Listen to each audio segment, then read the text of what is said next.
Sidang Dewan yang terhormat, Saudara Kepala DPRD sedang membacakan rancangan keputusan Dewan Perwakilan. Mohon maaf, saya potong sedikit. Assalamualaikum warahmatullahi wabarakatuh.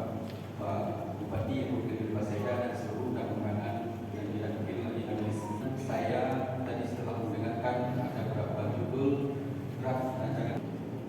Ada satu mungkin yang harus terkait tidak ada lagi di kabupaten, juga di provinsi, yaitu SDM. Yaitu terkait dari pertambangan itu sangat besar. Bahkan hari ini kita memiliki IUP 6 bagian mineral, gas dan minyak oleh vendor sendiri.